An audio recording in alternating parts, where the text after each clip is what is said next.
Ассалаумағалейкум достар, біз Шымкенттеміз. Бүгін наурыз айының 4-ші күні. Өзіңіз көріп тұрғаныңыздай Шымкентте ауа райы өте керемет, көкті шығып тұр. Осындай бауырымыздың үйіне келдік, сауынды биемен айналысатындай. Өзіңді таныстырып кетсеңіз. Ассалаумағалейкум. Есімім Жеңісбай. Осы Шымкент қаласының азаматымын. Осы биемен айналысам. Құдай қаласа осы кәсіпті жоғарыдан жоғарыға дамытсам деген ниетім бар.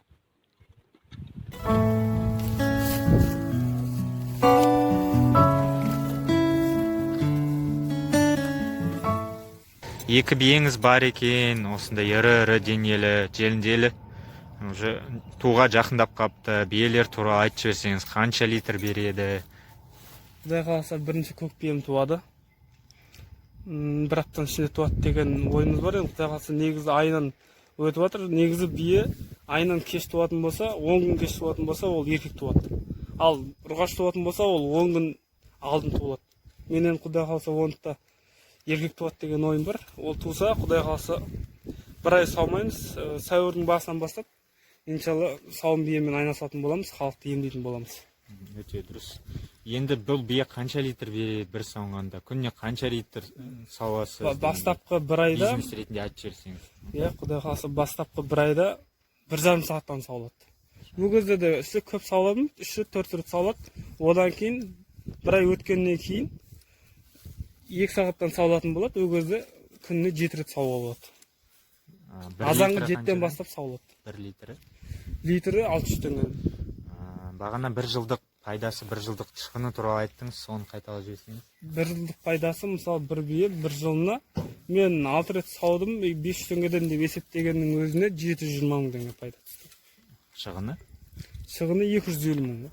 Мен онда көбіне есептедім де, былай тығып есептеген жоқпын да. Ертең құдай қалса одан да қалады деген ой. Минималды, минималды. Өзіміздің ауылда сол ата-апамыздан қалған, қазір көкемнің иелік қылып жатқан осы суан бақсыр әулетінде 9 гектар жоңышқа бар, иншалла. Содан үлесіміз бар.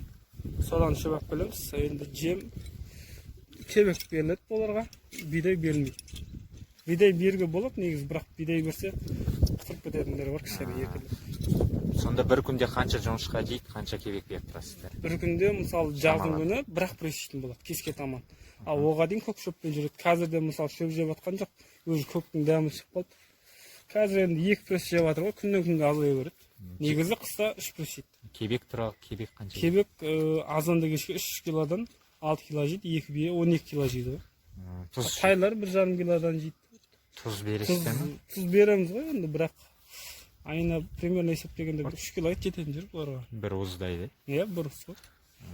Өте жақсы. Тағы да сіз аманатқа жылқы аламын дедіңіз, сол туралы айтып жіберсеңіз. Аманатқа иншалла адамдар береді. Адамдар болғанда кез келген адам бере салмайды оны. Өзіміздің туысқандар, көкемнің мысалы жезделері, ағалар, інілері, солар бие береді. Оларды да өзіміздің биелер құсап, сауып, құлындарына қарап. Құдай ашық әйтеуір бізден шыққан құлындар мысалы андай біреулер ойлайды ғой, сіз ол сауын биеден ешқашан тұқым шықпайды деп. Жоқ, оған сенбеймін, дұрыс емес ол. Наоборот, кебекпен адам мал тез өседі. Біз ана сүтті азайтсақ та кебекті көп береміз ғой. Мысалы, жаздың күні құлындарға 3 мезгіл кебек береміз. Жоқ дегенде 1 килодан. Сонда күніне 3 кило жеген мал тез өседі. Мына көріңіздер, мына жабағы тай емес, мен де бірінші рет тай деп ойлап қалдым, денесі өте ірі екен.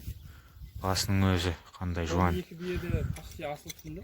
Бұл мына екі жабағы ғой, иә, сонда болып тұрған. Мынау майда туылған, мынау наурызда туылған, мынасы майда туылған. Көрдіңіздер ме?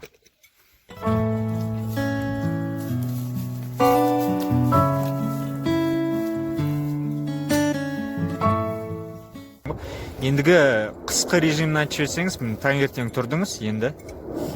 Таңертең тұрасың, қыстың күні жылқылар көп шөп жейді да, су көп іше бермейді. Тек шөп жейді. Азанда мысалы тұрып, 9-да шөп саламыз, 11-де су қарамыз. Қыста 2-ақ мезгіл су ішеді, жазда 3 мезгіл су ішеді. Қыста 3 мезгіл шөп жейді да, 2 мезгіл су ішеді. Ал одан кейін жаздың күні мысалы 3 мезгіл су ішеді да, шөп жемейтін болады да бұлар. Ана ауысады да уақыттары. Қыстың күні азанда 9-да тұрып бір пресс шөп саламыз. одан кейін 11-ге дейін соны жейді. 11-де сыртқа шығарамыз, ана іште умывалита бар. Содан өздері су ішеді, кішкене 1-2 сағат сыртта алынайды. Оған дейін маланы алып тазалап қоямыз, сосын қайтып кіреді қораға. Өздері жайын тауып, емін жеп жібереді. Бұл қысқа, жазда емін еркін жүре береді, далада? Жазда тек далада жүреді. Мысалы, жаздың күні главный айтатын, бие сауылатын болса, қораның ішінде сауылмайды. Көзбе-көз, мысалы сізге маған клиент болсаңыз, кеп мен сізге өзім сауып беремін. Көзбе-көз көріп тұрасыз. Көріп тұрасыз. Ұнамайын. Енді мысал ретінде менің қалтамда қазір 1 миллион болса, 1-2 бие келе ма? Қандай бие келеді? 1 миллионға, Буаз келетін шығар, иә? 2 буаз бие келеді, бірақ құлынсыз бие келеді. Құлынсыз келеді. Құлынымен болса, ол 700-нан асып болып кетеді. Мақұл, енді мен шамам келгенше айта берейін. 2 буаз бие алдым, оны сәуір айдың соңына дейін тудырттым.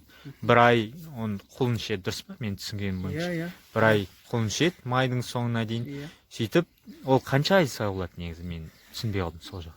8 айдан жоғары сауылады. 8 айдан жоғары сауылады. Енді әртүрлі бие бар. Бір биелер даже қаны нашарлау болса, ол 7 айда да сауып кететін биелер бар. Ал 9 ай, 10 ай сауыла беретін биелер бар. Тяжело шығар, иә. Биенің түрі көп. Мен естіген бойынша 700 граммнан бастап береді, биелер. 700-500 грамм. Бірінші тума енді 500 грамм береді деп ойламаймын мен. Мысалы, маған кездескен биелер 500 грамм бермеген. 500 грамм деген жарты литр ғой. Сол 700 грамм, 800 грамм берген. Бір бірінші салған. тума биемеді, бірінші тума бір бие бар еді. Одан кейін бірінші тумадан кейін екінші тума болған кезде жылдан жылға дәу бие болған сайын онда көбейтеді. Көбейтеді ғой салмағы. Дұрыс. Енді жылқының сүті ем, жылқының қымызы ем. Қымызды өзіңіз жасайсыз ба? Иә, қымызды өзіміз жасаймыз, андай. Көбі бар, емес, таза көбі. Киготы деген бар, оны білетін шығарсыз, таулы жерде ғана өседі. Ол былай айтқанда қымыздың серігі ғой, былай айтқанда. Ол кигот болмаса қымыз болмайды. Өте дұрыс екен. Ол қымызға 100% керек. Сол киготты пен бәрі керек екен, қымыз жасау үшін көбі керек, кигот керек. Иә, кигот керек. Кейбір адамдар көбіні майлайды, бірақ мен өзім майламаймын. Майламайсыз. Келешекте майласам деген ой бар енді. Бірақ өзім істеп көрмегенмін. Хорошо, енді азанды алып кететіндер бар ма? Саумал дегенде. Азанға көп көбінесе. Очередь тұратын шығар, иә, азанға көп. Мысалы, бұл биелерді біз 5-те байлаймыз, таңғы 5-те. Сосын 7-те сауамыз. 7-9, асамда 2 саумал. Сол уақытқа адамдар көп болады. Негізі саумалыны ішу тәртібі де бар. Ол аш қарынға ішпесең, ол ішіле әсер ете алмайды. Әсер етпейді екен, Ал қымызды тойып барып ішсең, ол жақсы. Өйткені ол асқазанды қорытады, қан қосады. Саумал мен қымыздың ішу тәсілі 2 бөлек. Көршілердің өзі алып кетеді десең, қымыз деген ол керемет нәрсе ғой.